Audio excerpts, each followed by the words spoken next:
E aí galera, voltando aqui a mais um vídeo da nossa série Sinais e Sistemas Aventura no Espaço Sideral.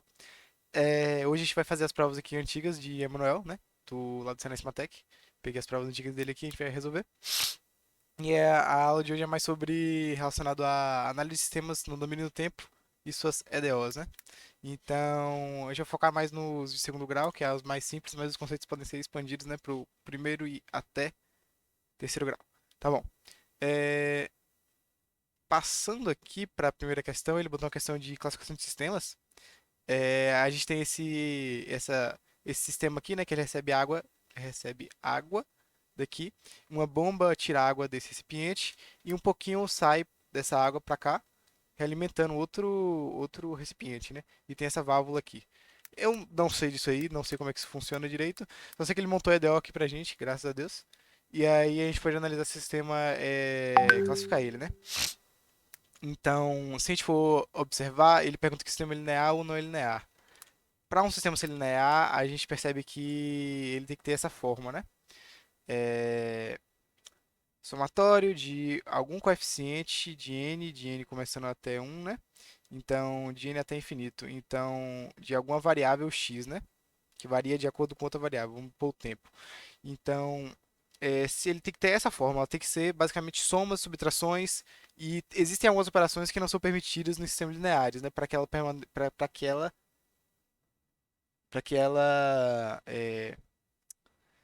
mantenha suas propriedades de. Quais são as propriedades? O sinal de saída é igual ao sinal de entrada.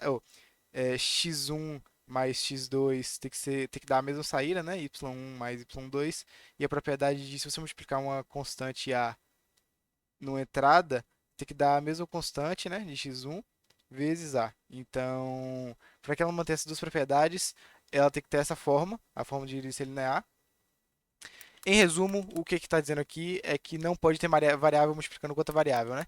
Então, você não pode ter xt vezes et vezes alguma constante, né? Porque está multiplicado aqui por mais de uma variável.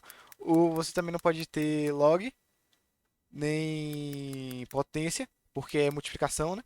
Então, essa questão aqui vocês vão pegar com o tempo, mas é importante ressaltar que a gente pode ter derivada integral, porque se você for lembrar do conceito de integral, o conceito de integral é basicamente somas sucessivas, e soma não é uma operação não linear, e tá incluso aqui, né?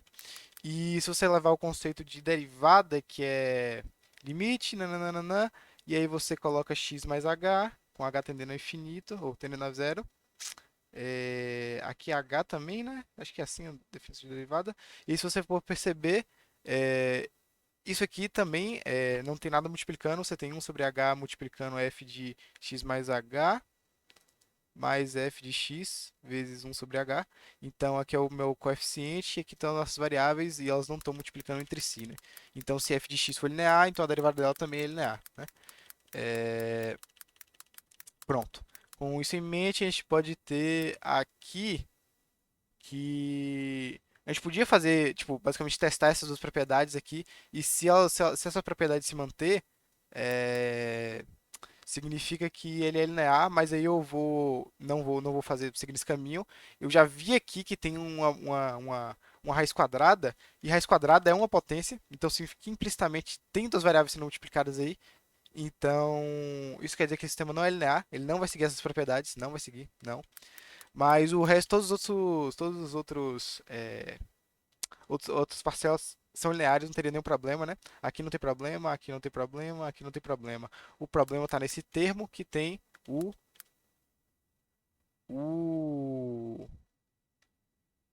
a raiz, né? Então ele não é linear, porque ele não segue, por quê? Porque ele não segue essa fórmula. E você pode justificar que não tem, tem uma operação não linear nela, né? Ou então você pode só provar por isso aqui. Mas isso aí é mais difícil, né? Porque, ó, porra, que negócio aqui. Na letra B, ele pede para a gente classificar se o sistema é causal ou não causal, né? Então, lembrando que causal depende de valores passados e do presente, e não causal, ele pode depender de valores do passado e do presente, mas ele não pode depender de valores do futuro, né? Então, se a gente for olhar aqui no gráfico, que eu vou desenhar aqui agora, é, esse sinal aqui, com o deslocamento t mais t, né? Que acontece? eu tenho esse sinal aqui, que vamos supor que é um degrau, né? Vamos supor que ele é um degrau, que ele é x de t. Vou apagar aqui para ficar melhor de entender. Esse aqui é o meu x de t, que é o degrau, né?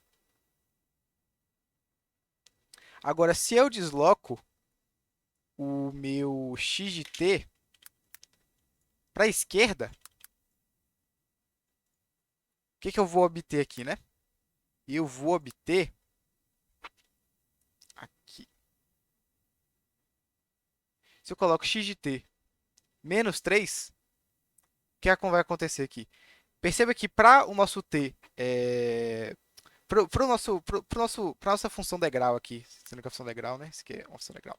Para nossa função degrau aqui, chegar onde ela chegaria antes, t vai ter que ser 3, porque 3 menos 3 é 0. Então, esse início dela, ela vai estar deslocada para quando t for igual a 3. Isso implica que, quando você tem uma constante no operador aqui, deslocando ele no tempo, e essa constante for negativa, for menor que zero, quando isso aqui for verdade, a gente vai deslocar ela para a direita. Isso significa que ela vai depender de um valor que ainda vai acontecer. Em contrapartida, se você somar um valor aqui, se você de repente fazer isso aqui virar mais 3, o que vai acontecer? Esse sinal ele vai ser deslocado para cá para trás. Porque agora, para ele conseguir o valor de zero, ele vai ter que ter 3 positivo, né? Ou 3 negativo. Então, esse sinal ele vai ser representado por esse daqui, menos 3. Então, quando essa constante aqui for positiva,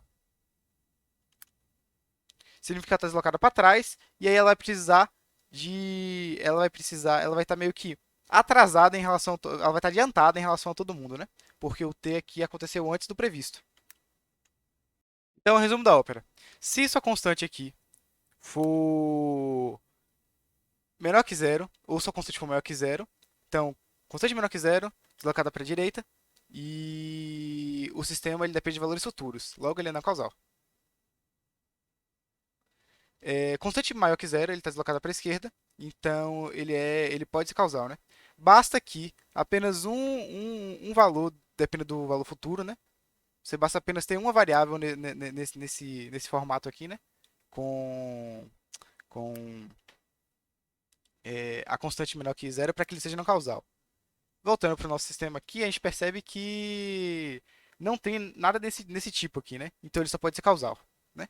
Quando você for justificar, você pode justificar que você tem uma prova matemática também por isso, provar que tudo mais, mas essa prova intuitiva aqui é muito forte, né?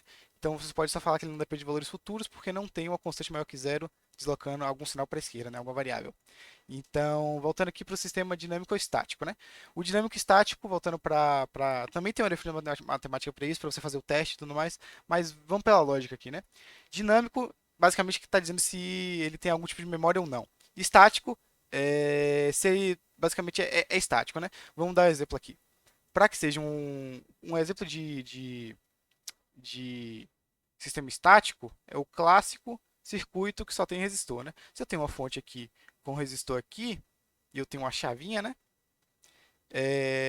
Eu posso ligar e ligar essa chave quando eu quiser, que o sistema não vai lembrar que eu já liguei ou não, e ele vai ter sempre o mesmo comportamento sempre.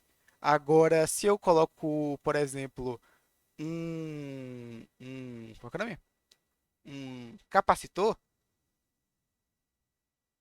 o sistema já deixa de ser estático e já vira dinâmico. Porque agora, se eu ligar e desligar a chavinha, né? Deixa eu botar a chavinha aqui em algum lugar, vou botar a chavinha aqui. Se eu ligar e desligar a chavinha, significa que o capacitor está carregando ou descarregando. Então, se eu ligar a chavinha, se eu ligar a chavinha depois de eu ligar e desligar a chavinha, vai ter um resultado diferente, porque o sistema tem memória, né? Ele acabou que colocou a memória aqui no capacitor, porque ele armazena energia. A gente pode ver que aqui já é de cara, não é um sistema dinâmico, porque para que ele guarde a memória, geralmente ele é expressado de quando tem uma derivada, né? Quando tem uma derivada, geralmente o sistema tem memória, porque ele está analisando a taxa de variação, né? Que é justamente a parte da memória, para onde ele está indo agora, né? Então, quando tem derivada, provavelmente não sei se é via de regra, mas provavelmente é sempre dinâmico, né? E aí você pode olhar aqui também, né? No próprio na própria concepção do sistema. Você pode olhar que, tipo, se você começar a botar água aqui vai encher até um determinado ponto, né? E aí depois que você parar de colocar água e você tá colocar água de novo, Essa água aqui já vai influenciar na saída de novo. Teve memória. Essa água aqui, acabou que o fato de ter água armazenada ou não vai influenciar na saída, né? Então, perceba que aqui, nesse aqui, deixa eu ver qual é a variável que representa. é, Aqui, o nível do reservatório. O nível do reservatório H1 e H2, eles estão aqui, né? Então, se você iniciar o sistema depois de você já ter colocado água ou não, vai influenciar no resultado. Por isso, ele é um sistema com memória e a gente classifica ele como dinâmico, né? Opa, deixa eu tirar isso aqui tudo aqui do chart. Apaga esse. Pronto.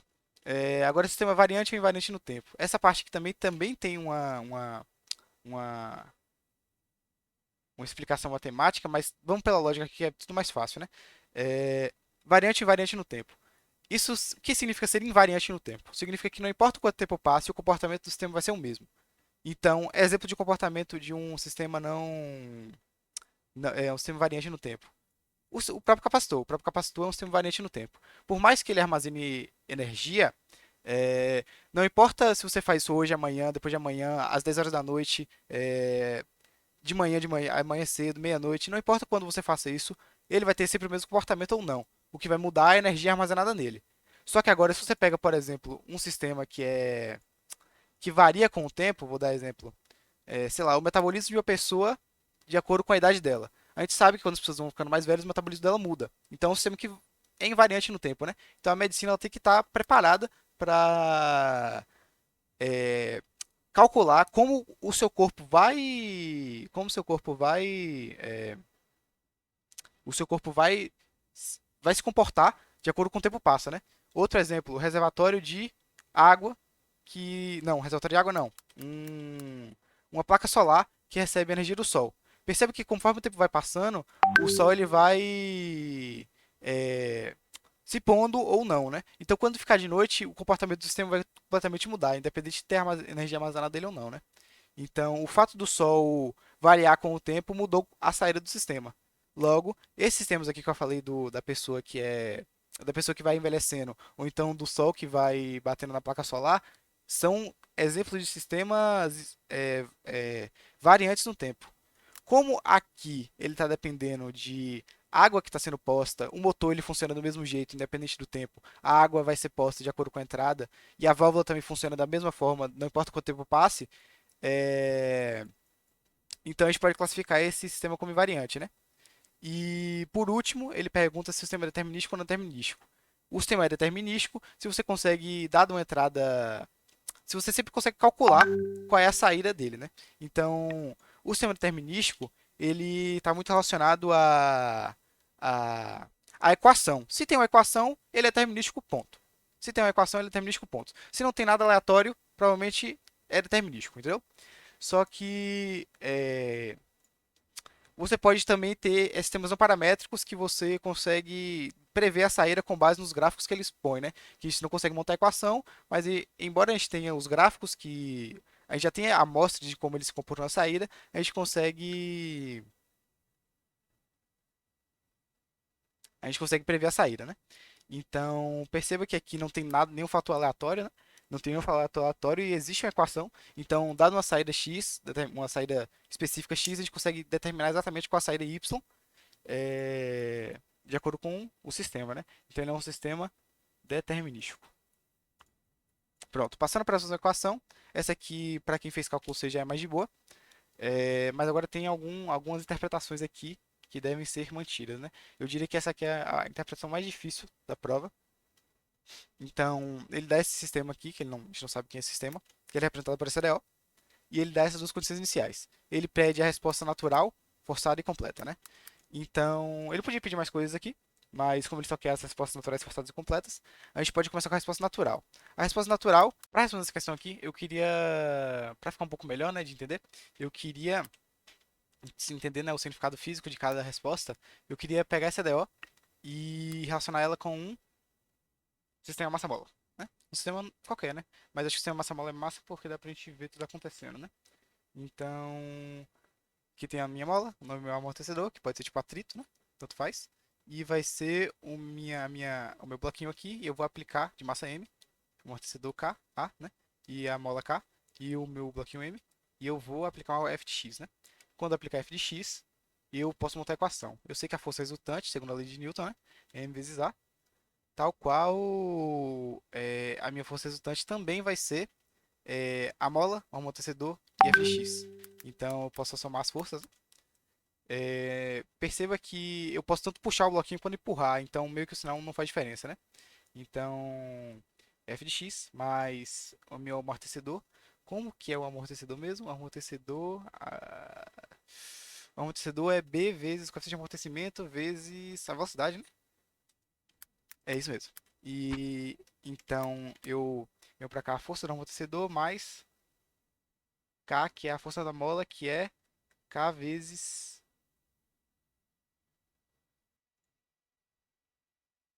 Pronto.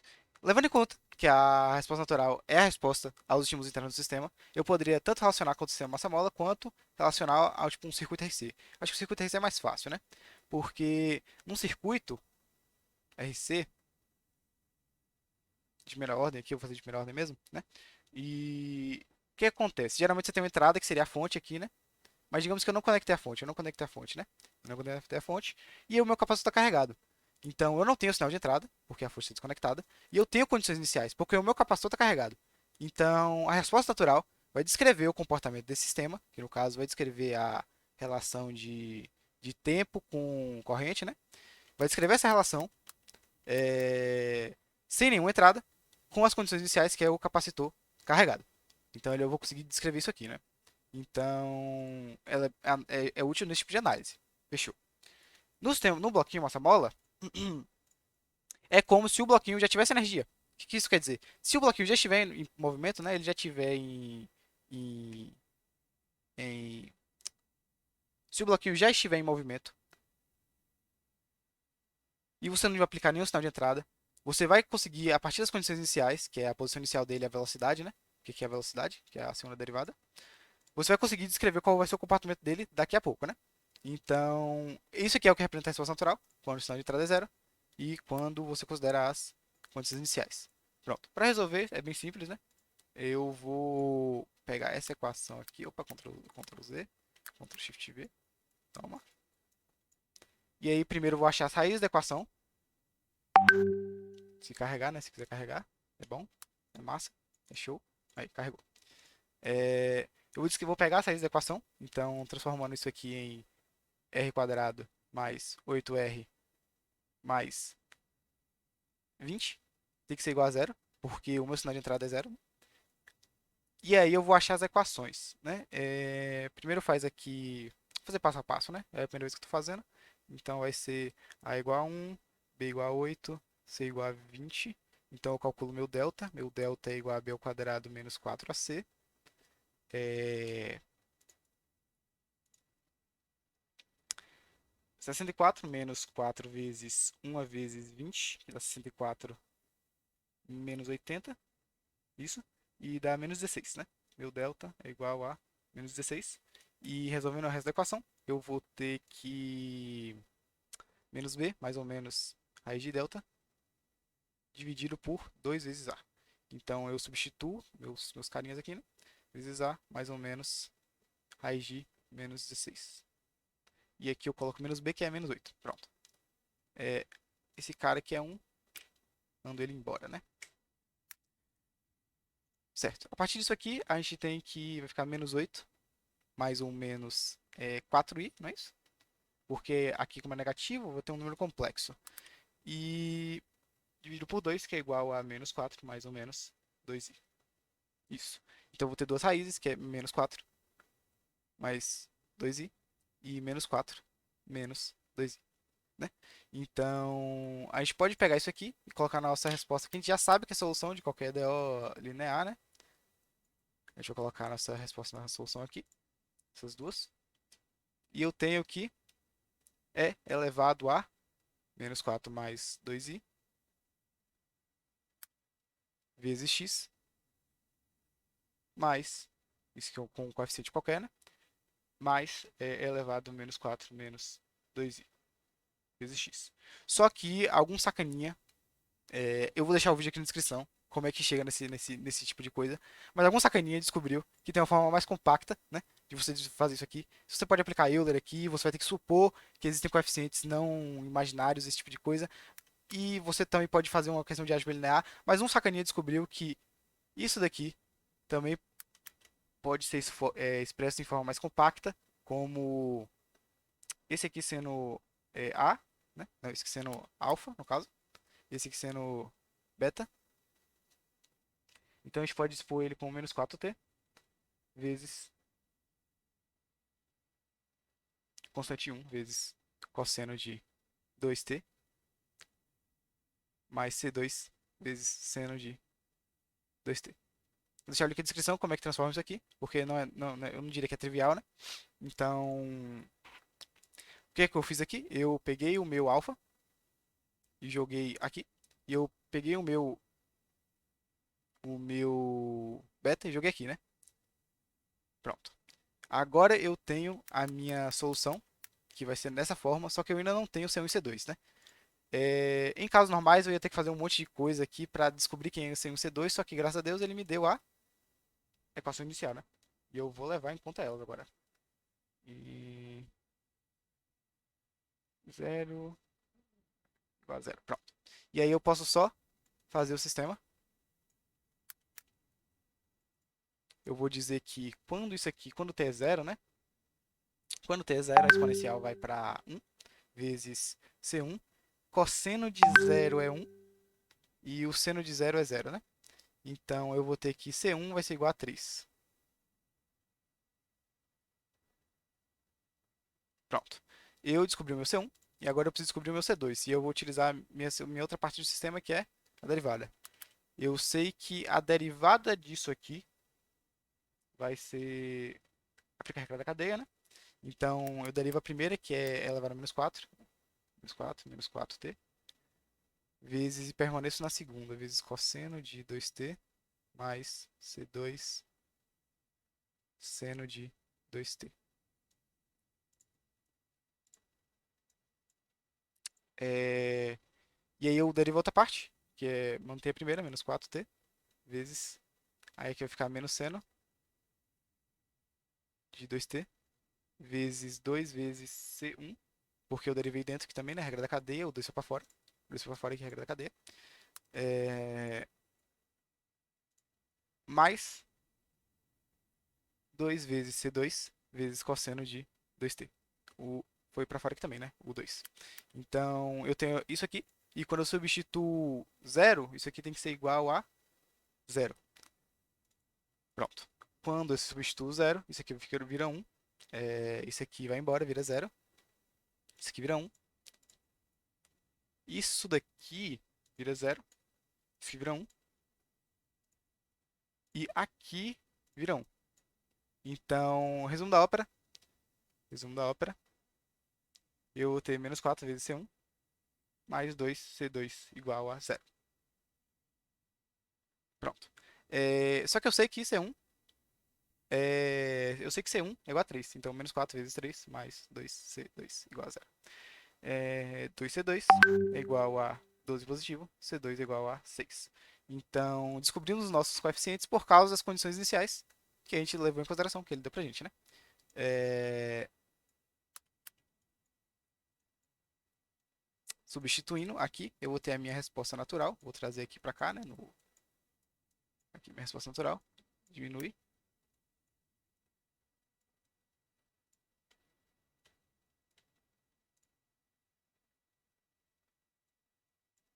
E é só apagar o C1 e o C2. E colocar os valores que a gente conseguiu aqui, né? Que eram 3 e 6, não é isso? 3 e 6.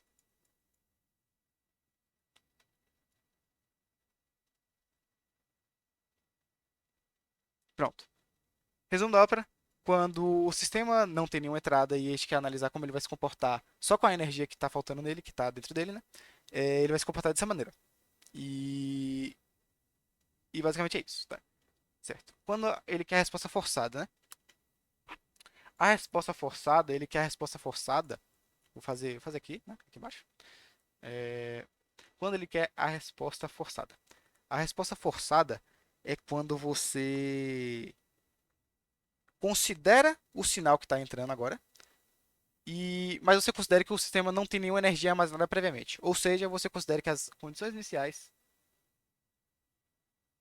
são zero, né? As duas condições iniciais são zero, porque você considera que o sistema está ali virgem, né? Sem nenhuma energia armazenada. E você considera o sinal de entrada. Certo.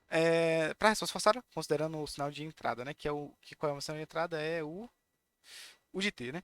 Então a gente sabe que o sinal de entrada vai ser dx, deixa eu ver, dx dt, não dxt, dt, mais 2 vezes x de t. Que levando em consideração que x de t é u de t, então vai ser derivada de u de t vezes d t mais 2 vezes u de t. Pronto. Aqui a gente tem um problema. Por quê? Porque eu sei que isso aqui também é igual a esse maninho, esse sacaninha aqui que se chama delta de Dirac, que é a função impulso, né? 2 vezes u de t.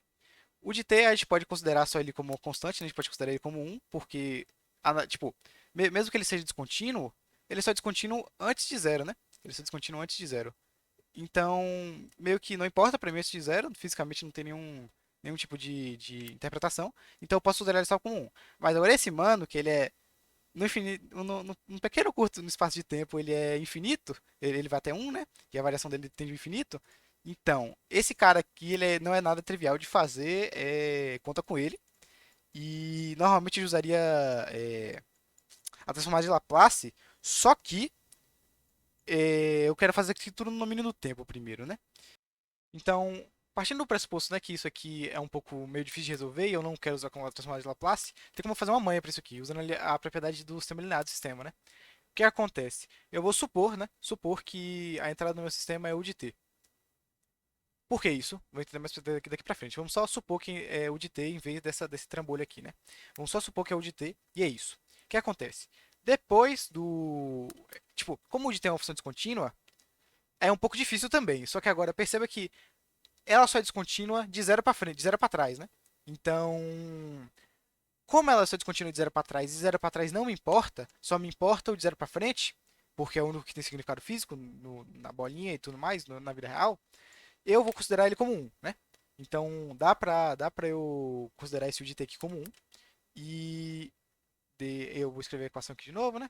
T ao quadrado, dt, mais 8 vezes dy t, dt, mais 20 yt, igual a 1, né?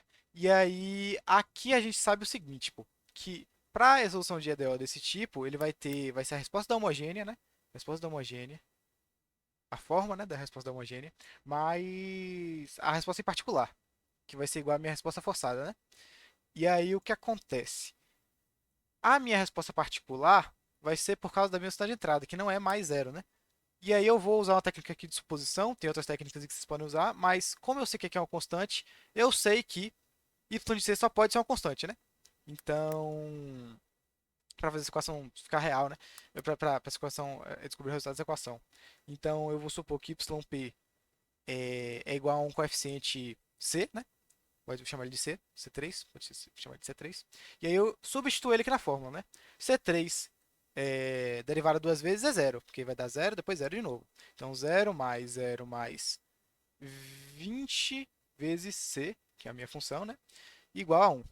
Depois disso, eu descubro que meu C é igual a 1 sobre 20, né? Certo? Substituindo esse cara aqui, né? Eu vou ter que YH, né? Não, YF, né? São forçada. Vai ser igual a resposta da homogênea, da forma da homogênea, né? Que vai ser elevado a menos 4t, vezes, pegar aquele cara lá de cima, né? A vezes cosseno de 2t, mais beta vezes seno de 2t, mais c. E meu c é 1 sobre 20, né? Que aqui no caso é a resposta particular. A resposta particular eu supus que é uma constante, porque precisava ter essa forma, né? E aí eu tenho a minha resposta forçada. Só que eu ainda não sei nem quem é A nem quem é B, né? Eu sei quem é A e quem é B nesse caso aqui, ó. Quando as condições iniciais, quando as condições iniciais não são zero. Quando as condições iniciais não são zero, quando tem energia no sistema, elas são esses coeficientes aqui, né? Esse C1 e C2. Mas agora aqui é um pouco diferente, porque aqui é a resposta forçada, que é a resposta que o sistema tem quando ele recebe alguma força externa, né? Então, eu tenho que fazer a mesma coisa, só que agora com as condições iniciais igual a zero. É, substituindo zero aqui nessa equação, eu vou obter que aqui vai ser um, né? Aqui vai ser um, cosseno aqui vai ser A, mais zero, mais 20 sobre 20. Então aqui eu obtenho que A é igual a 1 sobre 20. Não é isso? Deixa eu ver. Não, errei. A mais 1 sobre 20 é igual a zero, né? Porque aqui eu coloquei zero igual a zero. A é igual a menos 1 sobre 20. E aí eu tenho o meu A já, né? Só que agora eu preciso achar o meu B. E aí para isso eu vou utilizar a derivada, né? Eu derivo esse cara, vou ter menos 4 elevado a menos t. Eu já tenho esse cara aqui em cima, né? Deixa eu só pegar ele para não... Cadê ele? Esse aqui, né? Aqui. Esse cara aqui é o mesmo cara. E eu sei que esse cara aqui ele vai virar zero, né? Porque ele é uma constante. E aí eu consigo calcular A e B, né? É, A e B vai ficar menos 4. Deixa eu só, para não me confundir aqui. Coloca esse A aqui, coloca o B aqui, né? Pronto, eu vou escrever o A e B aqui, para não me confundir. A, B, A e B. Pronto. Eu boto menos 4, A, menos 4A mais 2B, né? Mais 2B. Tem que ser igual a zero, porque é a minha condição inicial, né? E aí eu coloco que o meu A é igual a 1 sobre 20, menos 4 vezes menos 1 sobre 20, mais 2B, é igual a zero. E aí eu faço, corta aqui, né? Um quinto, mais 2B, é igual a zero. B é igual a menos um 5, menos 10. B é igual a menos 10, né? E aí eu achei os meus dois coeficientes aqui. E agora eu tenho a resposta forçada que vai ter a forma de esse mano aqui, né? De todo esse cara aqui. Agora substituindo A e B, né? A1 sobre 20 e 1 sobre 10 negativo, não é isso? É isso mesmo. Pronto. O que que eu tenho agora aqui do meu lado? Eu tenho a resposta a resposta forçada, quando o sinal de entrada é o de t, quando a resposta de entrada é o de t, e as condições iniciais são zero, né? Por que que eu fiz isso? Eu fiz isso porque eu posso argumentar agora, eu posso argumentar que duas vezes essa resposta, mais essa resposta derivada, vai me dar agora o sinal que eu quero, porque ele não é A. Porque se eu entrei com o de t e eu peguei essa entrada, duas vezes o de t, se eu entrar com duas vezes o de t, se eu ingerir se eu inserir um de t no meu sistema e me deu um resultado tal, y de t. Se eu inserir dois u de t no meu sistema, eu vou obter dois y de t. Assim como se eu obter, se eu derivada, né? Se eu injetar a derivada do u de t no meu sistema, eu vou ter o y de t derivado, né? E se eu posso somar eles também, né? É isso que eu estou argumentando. E aí o interessante aqui é muito massa, porque se você agora inserir em qualquer sistema o U de t como entrada, e você derivar ele, você vai ter a resposta para o impulso. E com a resposta para o impulso, você tem a convolução. E a convolução você pode pegar a resposta para qualquer outro sinal que você quiser. Então, dá uma olhada no vídeo de convolução lá, que é muito massa. Então, o que acontece? O que eu vou fazer aqui agora? Eu tenho essa resposta, né? Que é essa daqui. E aí eu vou derivar ela, como tá mandando aqui no figurino. Vou derivar ela. Derivo ela. Cadê? Aqui. Eu derivo ela. Depois eu somo com ela multiplicada por 2, né? Então. É... eu vou fazer o seguinte, vou fazer as contas aqui, eu corto e já boto aqui, porque essa conta aqui vai ser um pouco complicada. Voltando aqui, eu fiz as contas, e aí o que aconteceu, né? É, eu fui lá e peguei a nossa resposta do impulso que a gente tinha calculado aqui, né? No impulso não, degrau. Impulso degrau. E aí eu somei, né? Derivei. Depois eu multipliquei por 2 e somei. E aí o nosso coeficiente aqui também foi multiplicado por 2, não pode esquecer. E aí eu fiquei com esse trambolho aqui de A e B, sendo que A e B a gente já conhece, né? Que é menos 20 e um décimo. E aí, beleza. Depois o que eu fiz? Eu só somei os coeficientes de A e B e fiz esse aqui. Aqui é pro cosseno de x. E aqui é pro seno de x, foi mal? Aqui é pro seno de x. E aqui é pro cosseno de x. Que aí eu consegui os coeficientes 1b e 3d, né? O que eu fiz aqui? Só somei esse mano aqui. Eu somei esse mano aqui, com esse mano aqui, com esse mano aqui, né? E aí eu consegui os coeficientes de A e de B, né? Não, no caso esse mano, cosseno com cosseno, né? Foi esse mano. E aí 2b mais 4, menos 4a, tal, tal, tal. E aí eu fiz as contas, consegui os coeficientes, joguei aqui na fórmula de novo para simplificar, né? E agora eu tenho a resposta para aquele sistema. Agora eu tenho a resposta forçada daquele sistema para quando você coloca o U de t nele. Certo? Se eu quisesse conseguir a resposta ao degrau agora, derivava, e aí eu poderia fazer a convolução com qualquer outro sinal e até a resposta, né? Então só derivar aqui que eu consigo a resposta ao impulso, né? Veja um vídeo de convolução lá que eu vou deixar aqui em algum lugar. Certo. Conseguimos a nossa coisa, né? Deixa eu levar isso aqui pra cima agora. Cadê? Não levei, deixa eu levar. Leva pra cá, leva pra cá, leva pra cá. Lembrando que com Laplace é muito mais fácil isso aqui, mas eu vou deixar aqui. Pronto. Aí agora vem a jogada do gato, né? Ele quer a resposta completa. A resposta completa a gente sabe que é a resposta do sistema considerando as condições iniciais, que é y de zero é igual a 3 e y derivada de zero é igual a zero. Essas condições que ele deu pra gente. E levando as considerações iniciais, eu preciso levar também o sinal que foi injetado, que é o U de t, né? E aí vem o pulo do gato. Você percebe que eu tenho a resposta natural, que ela considera a energia do sistema, né? Que por causa das condições iniciais, ela considera a energia do sistema naquele momento. E é, eu tenho a resposta forçada que considera somente o sinal de entrada. Então perceba que a resposta homogênea, que, que perceba que qual é o nome? A entrada interna do sistema gerou a resposta homogênea. E a entrada externa, que é o U de t, né? U de t, gerou a minha resposta forçada. Se eu quiser a resposta completa, que é a. Eu quero saber como o sistema vai se comportar, dado que ele tem uma energia interna e ele recebeu esse sinal. É simples, é só usar de novo a linearidade do sistema e eu somo as duas, né? Eu consigo dizer então que a resposta completa é a resposta homogênea mais a resposta forçada, né?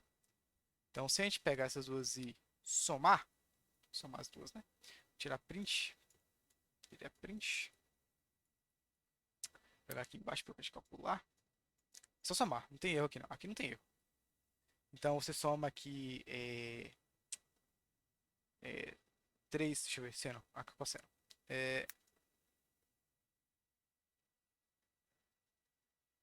você soma esse aqui com esse e esse aqui com esse, tá certo. Levar a menos 4t.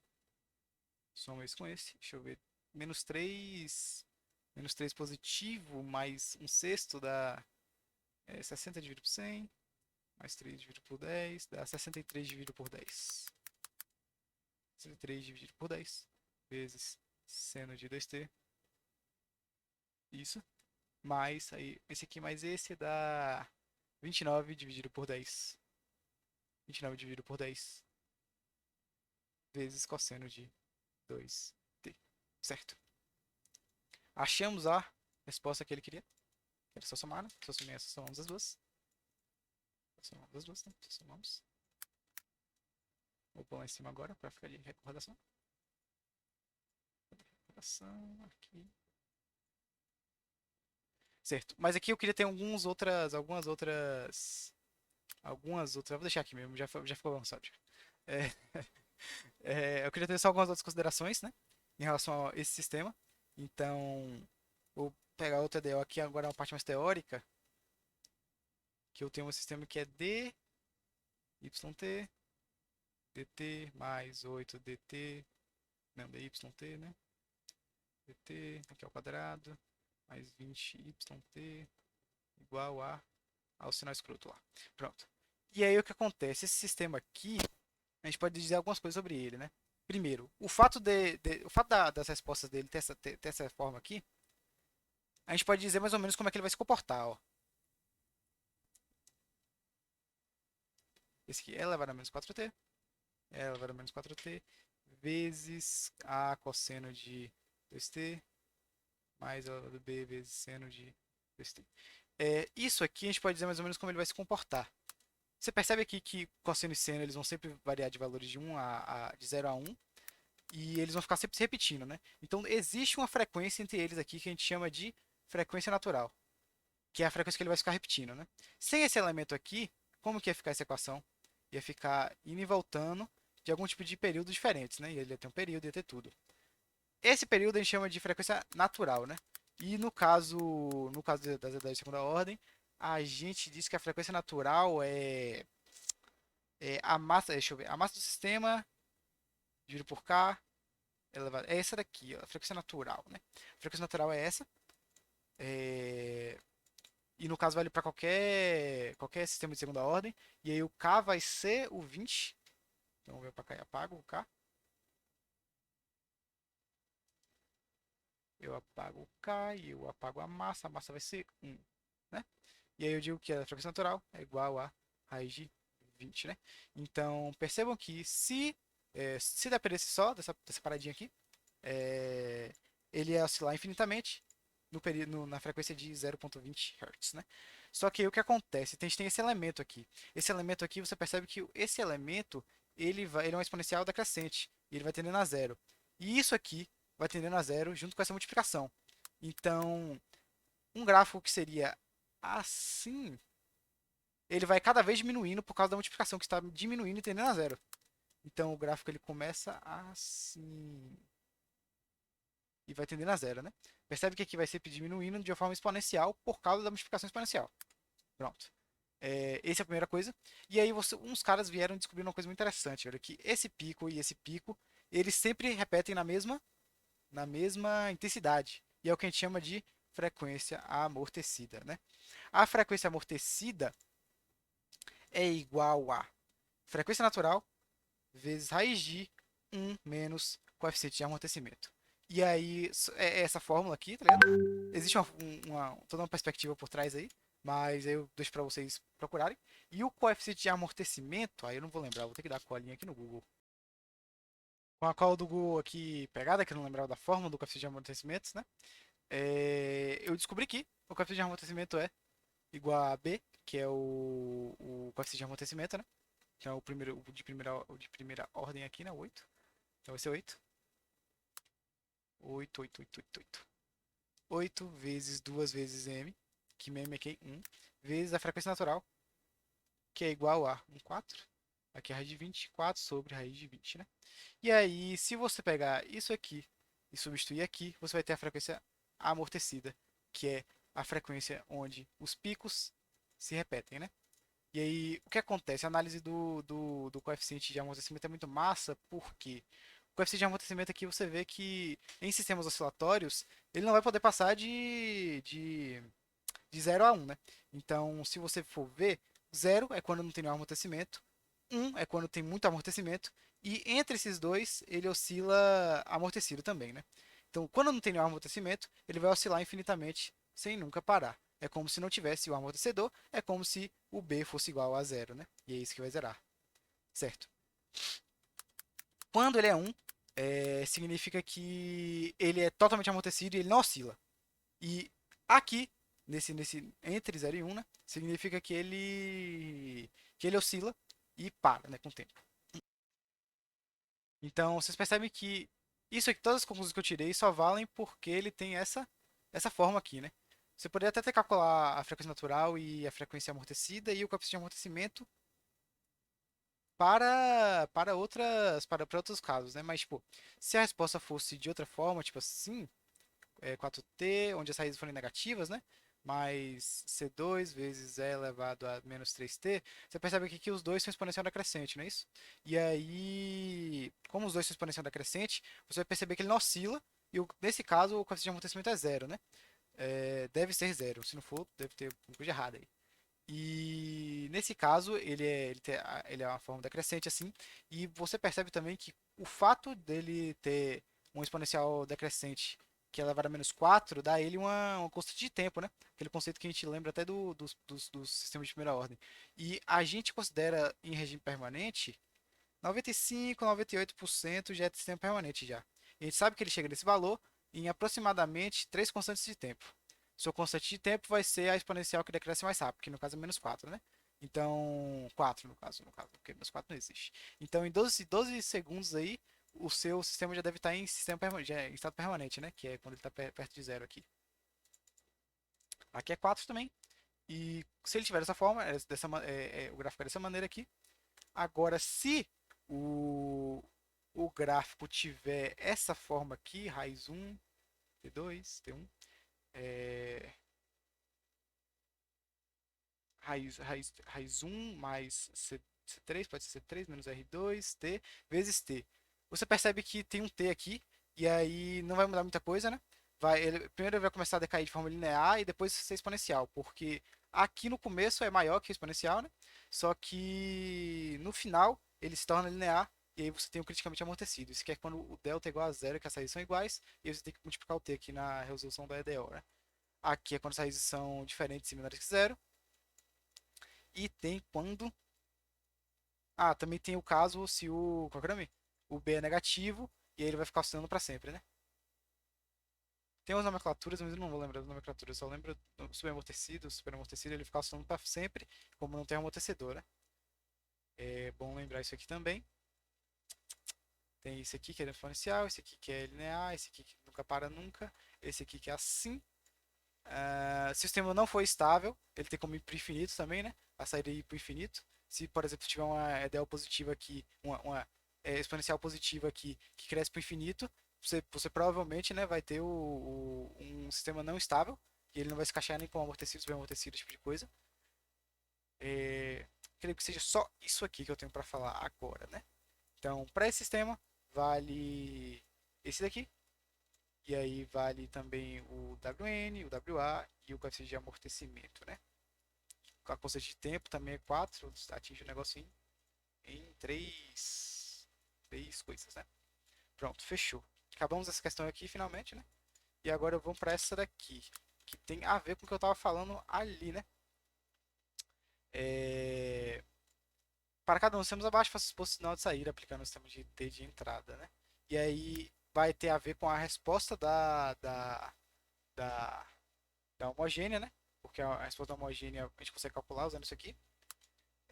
Para a gente saber a resposta homogênea, a gente só pode querer decorar ou algo assim, mas a gente vai ter que achar as raízes dos três aqui, né? Vamos achar as raízes. R ao quadrado mais 5 R mais 6 é igual a zero. Achar a resposta homogênea, né?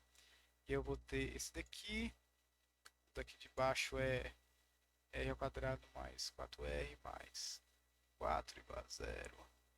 R ao quadrado mais 4R mais 5. É isso? Meu merda. Igual a zero. E aí a gente calcula as raízes disso aqui. É...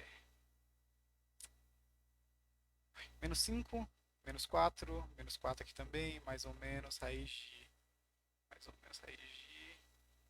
Mais ou menos raiz de. Dividido por 2 vezes. Que é tudo 2 aqui. 2, 2 e 2 também. Aqui é b ao quadrado. B ao quadrado é 25, 16. 25, 16. 25, 16 e 16 também. Menos 4 vezes 1 vezes c. Vezes 1 vezes 1. Todo mundo é 1 aqui. Vezes c que é 6, 4 e 5. Não é isso?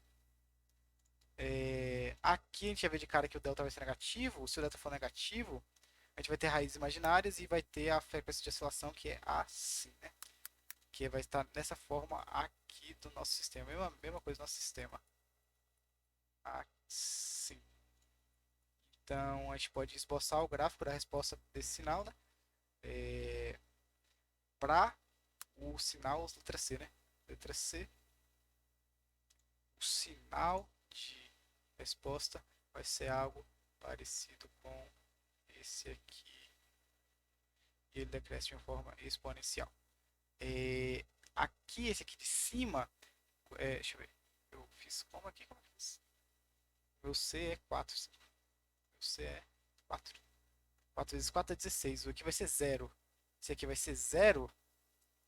Quando o delta é igual a 0, as raízes são iguais, vai ser menos 4 dividido por 2, que é igual a menos 2. E eu vou ter duas exponenciais negativas, né?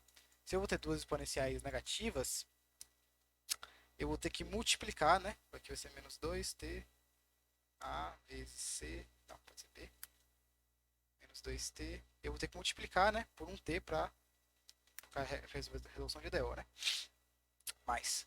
E aí, para esboçar o sinal desse cara aqui, você esboça ele como criticamente amortecido, como criticamente amortecido, que ele vai começar a decair rapidinho. Não, não é assim que acontece não. Ele decai exponencial e no final ele vira linear. Então, é mais ou menos assim, né? 4 vezes 6, mais ou menos, dá zero, né? 4 vezes 4, negativo, tá certo. E aqui de cima eu vou colocar um 5. Não, aqui é um 6, né? 1 vezes 4 vezes 6. É isso? Não, errei. Ah, não, é isso mesmo. 1 vezes 4 vezes 6, isso mesmo. E aqui vai dar raiz de 1, vai dar menos 5, mais ou menos raiz de 1 por 2, que vai dar essa mesma coisa aqui, das raízes negativas e coisadas, só que como as raízes não são iguais, a gente coloca assim, né? Como vai ser dessa maneira, é basicamente parecido com o gráfico aqui de cima, né? A letra A, e tem decresce de maneira linear, decresce de maneira exponencial somente. Constante de tempo, a exponencial que decresce menor a 3 vezes a constante de tempo, você atingiu o regime permanente. Pronto, resolvemos a primeira prova aqui. No sufoco, mas foi. Voltando aqui para a para as outras provas, né? Eu esqueci de falar sobre atenuação, que estava muito sobre o tema da EDO aqui, né? Mas eu vou falar aqui rapidinho, né? Porque lembrei agora. E aí você tem a atenuação do sistema, que ela basicamente é medida em decibéis e vê quanto que é uma comparação entre o sinal de entrada e o sinal de saída. E aí você consegue saber o quanto ele foi atenuado, né? E aí esse 10 é fixo aqui, geralmente pode ser 20, acho que para ação é 20, mas em geral é 10. E ele pode ter algum outro tipo de modificação aqui, caso o meio peça, né? Mas acho que ele vai geralmente falar, né? E aí, geralmente, o padrão é esse daqui. E aí, aqui é a potência de entrada e aqui é a potência de saída, né? E aí, o que acontece? Como a potência e a amplitude do sinal são proporcionais, você pode substituir também, né? Pela potência de entrada e pela de saída. E aí é super tranquilo quando você tem dois sinais periódicos, que você consegue saber a potência deles super tranquilo, né? Porque você sabe a amplitude deles e tudo mais, né? No sinal, caso for esse exemplo aqui, né? Que ele decresce, cadê? Esse exemplo aqui que ele decresce exponencialmente, você pode pegar a potência original dele, né? Que é quando ele é zero, que é o valor máximo, porque ele está sempre decrescendo. Você pode pegar sempre o valor, pode sempre pegar o valor máximo daquele negócio lá. Então, você pode usar essas duas formas para calcular a atenuação, que ele pode te pedir também, né? Agora, passando para a próxima prova aqui, eu peguei algumas questões, nenhuma que tenha EDO, porque eu já falei muito de EDO já. E aí, eu peguei essa segunda questão aqui, que é do ano passado. E aí, se você for olhar essa questão aqui, ele te dá esse circuito aqui que ele faz mexer um rotor, né? E ele te dá essas equações que tem a ver com coisas do rotor, aqui, eletromagnetismo. Eu não manjo muito de eletromagnetismo. Só sei que se você montar a lei de Kirchhoff aqui, você vai ter a equação clássica, né? Que você vai ter que calcular a indutância do redutor, a capacitância, e soma as EDOs, e isso igual a zero por causa da lei de Kirchhoff, que é a diferença de potencial, né? Isso é simples, você sabe que isso é linear, você sabe que isso é linear, que é sempre uma variável multiplicando por uma constante. Não vou fazer isso agora porque tem que explicar umas coisas de circuitos, né? Para o professor que pegou circuitos. Mas em geral você faz a lei de Kirchhoff, você obtém a equação desse sistema e aí vai ter que relacionar com isso aqui. Mas isso aqui também não tem. Como é que é o nome? Não tem nenhum termo não linear, né? Então, o fato da lei de Kirchhoff ele dá a corrente ou então a corrente ou então voltagem, vai te dar esses valores para você colocar aqui nas equações e obter o que você quiser do rotor aqui, né, do motor. Então, se a equação de Kirchhoff for linear e essas equações aqui também for lineares, o sistema é linear, certo? A equação de Kirchhoff nós sabemos que é linear e aqui você vê aqui que não tem nenhuma operação não linear, é sempre uma variável acompanhada de uma constante, uma variável parametrizada de uma constante e assim sempre, né? Então segue o padrão que a gente viu lá no começo do vídeo, então portanto é linear. Pronto. De novo, quando você pega lá a sua equação da lei de Kirchhoff, você vai ver que ela sempre depende de valores atuais, nunca de valores futuros ou de valores passados. Então, ele é casal, porque aqui também ele não depende de nenhum valor futuro, né? E aqui, dinâmico ou estático, você vê aqui que ele sempre, porque ele tem dois lugares que ele vai armazenar energia, né? No indutor e no a energia sacaninha do rotor aqui, né? Porque é energia cinética, né? Então, logo, é um sistema dinâmico. É, variante e invariante no tempo. Perceba que não importa quanto tempo passe, o comportamento do sistema vai ser sempre o mesmo. Logo, ele é invariante no tempo, né? E sabendo todas as equações que envolvem o problema, você consegue determinar uma saída, né? Para para uma determinada entrada. Então ele é determinístico, né? Pronto. Para esse sistema aqui, fechou. Agora para esse daqui, né? O que acontece? É o exemplo do Sol que eu dei no começo, né? Que o Sol está batendo aqui na placa térmica e aí ele é representado por essa função aqui, né? E aí você for perceber, né? Que aqui, né? Você não tem muito bem o que está acontecendo. Se F for linear, basicamente é a coisa linear, né? Se essa for linear, essa for linear, essa for linear, essa for linear e F for linear, então o sistema é linear, né? Então, é, conforme. Ah, aqui. Em Y representa a intensidade solar, que é o quão está tendo intensidade solar, o volume do híbrido no reservatório. Pronto. E aí o que acontece? Vamos supor que isso aqui é tudo linear, né? São todas variáveis, né? Basicamente, ele não deu nenhum tipo de pergunta, mas provavelmente é linear. Então. Ah, ele nem pede se é linear ou não. Ah, então tá tranquilo, ficou melhor.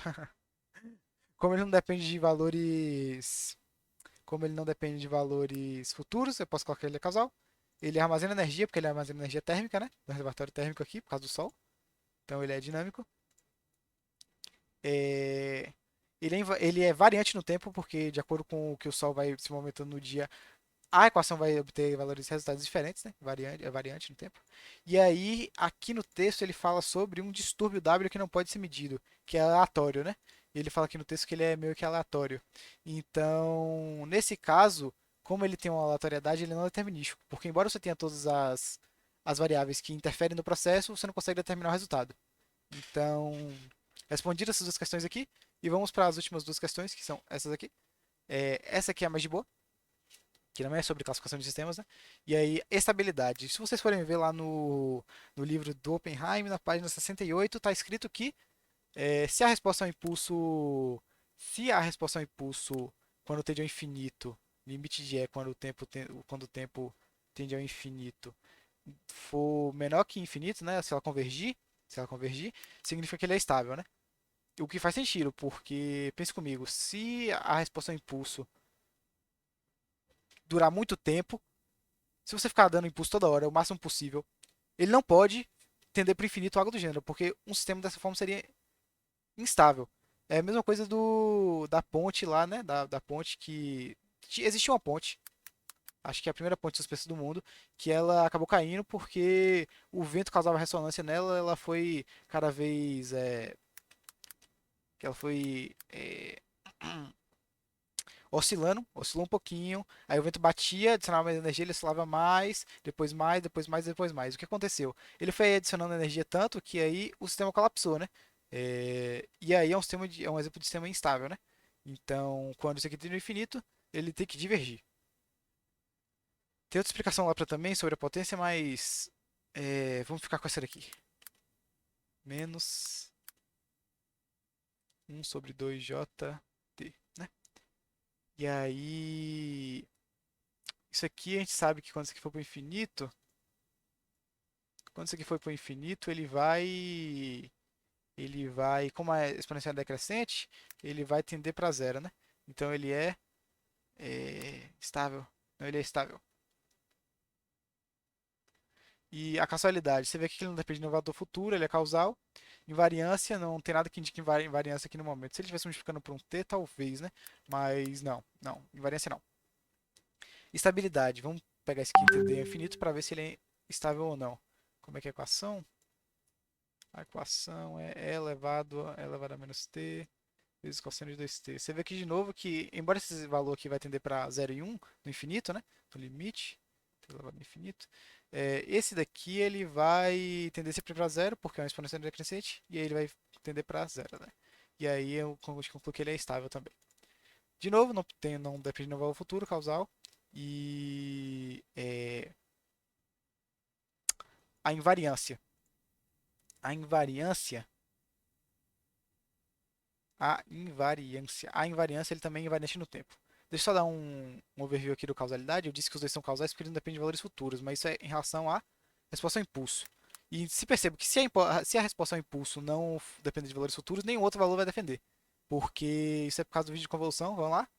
E aí, se você percebe que tipo, toda saída de um sinal, ela depende do toda saída de um sinal, ela é baseada na resposta ao impulso.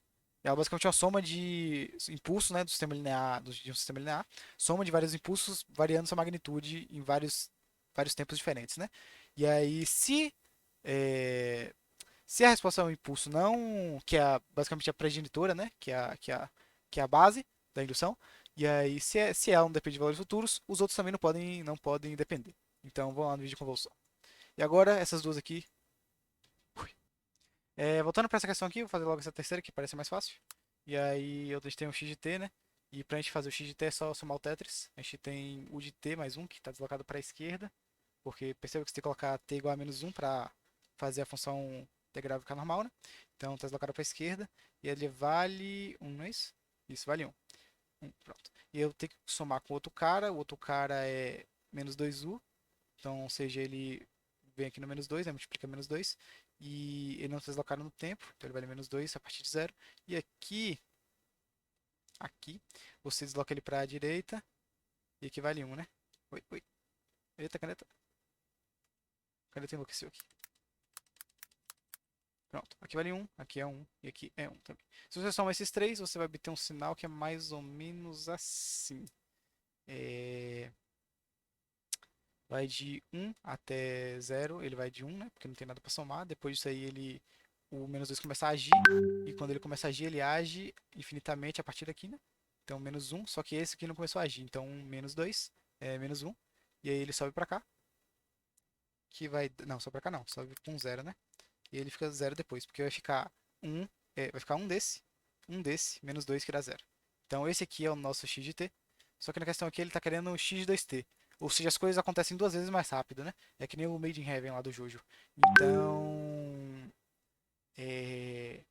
aqui vai diminuir metade da duração, aqui diminui metade da duração e depois vem pra cá, né? Então,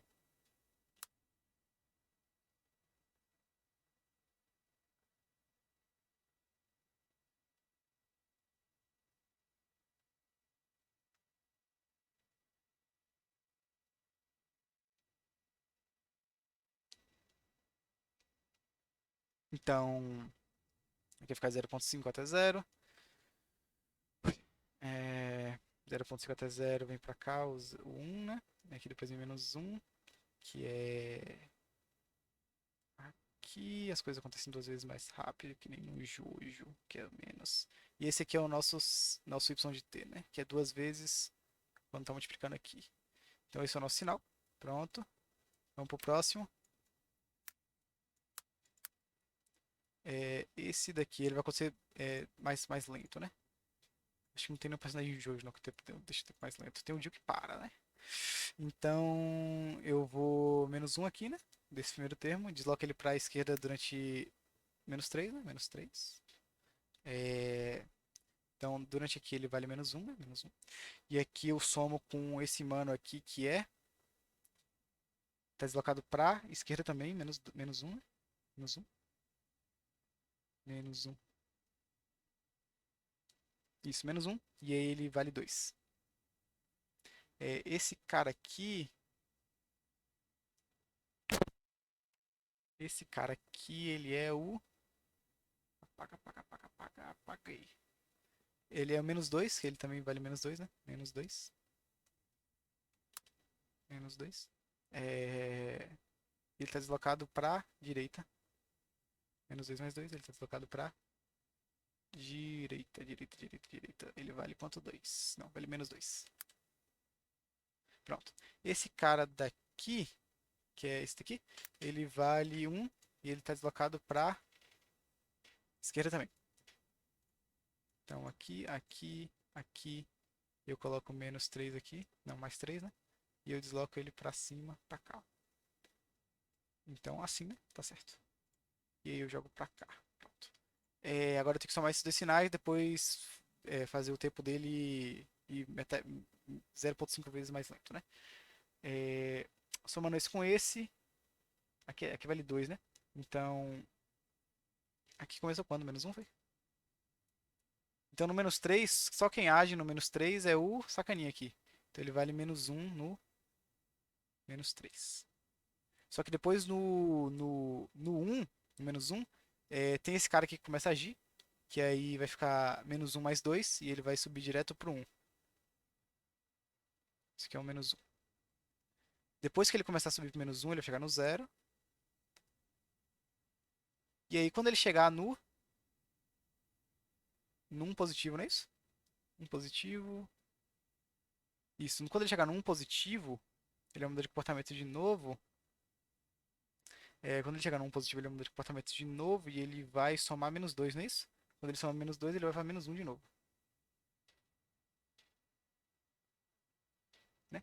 E aí tem que lembrar que esse cara tá sempre agindo também, né? Então por isso que só soma menos 2. Então, ele é menos um de novo, só que aqui, esse mano aqui, que é o 3 positivo, ele vai somar um. Ele vai ficar zero, né? Zero, zero, zero, zero, zero. No 3.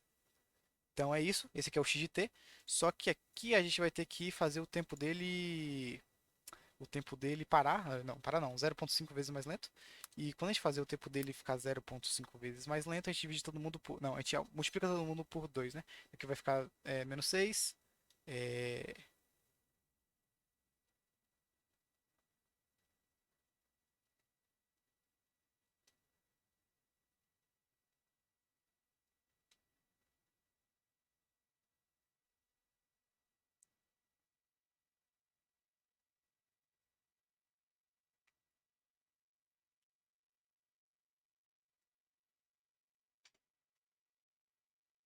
Aqui vai ficar menos 6. Coloca aqui 0,5, né? 0,5 negativo. Aqui vai ficar 0,5 negativo também. E aqui vai ficar 6 positivo. Então tudo ficou mais lento. E é só você mudar os padrões, né? Pronto, acabamos essa questão. Fecha tudo aqui. E agora esse próximo aqui, que é o da rampa, né? Então você vai ter um sinal que é a rampa, que vai subindo e ela vai estar deslocada para a esquerda. Um aqui. Colocar ela para a esquerda. E aí ela vai estar diminuindo com uma rampa ela tá normal, né? Ela só tá descendo. E aí essa daqui que ela vai estar deslocada para a direita, que é um 2, e ela vai estar subindo também, né? Então você percebe que é, essa rampa aqui ela só vai começar a brigar com essa daqui quando chegar no zero, né? Então eu posso dizer aqui o quê? Eu posso dizer que de 1 até 0 ela funciona como uma rampa normal. E aí depois aqui ela vai começar a brigar. Porque quando aqui for 0, aqui vai ser. Que é menos 1, né? Ela vai ter. Aqui vai ser, no caso, 1. Então aqui ela vai ser 1. Então vai ser sempre com menos 1, né? Então. Quando essa aqui for 1, essa aqui vai ser 2. E assim por diante. Porque essa aqui tá atrasada só um coisinho, né? Então vai ser reto. Ficou reto, né? Correto. E aí depois, quando chegar no 2, ela vai começar a crescer de novo. Só que ela vai crescer da forma da rampa, né? Então aqui é a rampa de novo. Esse aqui é o nosso sinal. E é isso, galera. Acabamos a questão 3. Agora, essa daqui que é um pouco mais de teoria também, né? Essa daqui que é a questão 2. Essa questão 2 aqui ele pede para ele dar esse ADO e ele quer que você. Ele dá esse ADO, dá esse sinal de entrada, ele quer que você bote o gráfico de como vai ser a saída. O grafo, né? O gráfico. Né? Voltando para a questão 2, ele quer que esboce o sinal da saída conforme a entrada, né? E aí você percebe que ele botou sinais bem simples, né? Ele botou primeiro uma rampa crescente, depois uma rampa decrescente, depois um degrau. E você percebe que a entrada, na verdade, é uma derivada, né? Então a derivada da rampa de t é um degrau, derivada do degrau, derivada do degrau é um impulso, a delta de tiro aqui, né? Derivada aqui. Isso daqui, né? Quando a gente percebe isso, a gente percebe então que a resposta desse sinal vai ser para esse ADO, que é uma ADO de primeira ordem, que é a resposta característica elevada a menos RT, vai ter que ser a resposta característica do degrau, né? Quando você percebe a resposta do degrau, é basicamente a resposta impulso, que vai ser naquela faixa homogênea, né? Depois ele vai tentar equilibrar em algum lugar, né? Como não sei, isso só quer que esboce, né? Então ele vai pegar o sinal impulso, que é geralmente é exponencial, e vai tender a um valor, né? Então ele vai crescer de forma retardatória até esse ponto, né, que é o 10. E aí depois aqui ele vai se aplicar uma exponencial negativa, né? E ou seja, ele vai estar querendo ir agora pro cara negativo. Então, é, ele vai tender a zero, né? De forma exponencial também. E aí, o que que acontece? Depois daqui, ele vai, é, ele vai pegar o sinal do impulso, né? O impulso é uma exponencial decrescente, que vai começar no um, né? Então ele vai subir rapidamente para um aqui, sobe rapidamente para um. E aí, isso se for sinal impulso, né? Pra você ver que as escalas estão um pouco mexidas aqui. E vai decrescer de forma exponencial de novo, né? Porque é a derivada do sinal do degrau. Então, basicamente, essa aqui era a resposta, né? Essa aqui é a resposta. E aí, você percebe aqui que se ele não tivesse parado de botar o sinal, ele ia meio que estabilizar aqui em cima. Ele ia ganhar energia e ficar com essa energia para sempre, né? Porque a exponencial que é do sinal impulso ia parar de funcionar, ia ficar só a rampa, né? Então, esse foi o vídeo. A última parte ficou corrida, que eu fiquei cansado também. Mas muito obrigado aí, Espaçoneiros.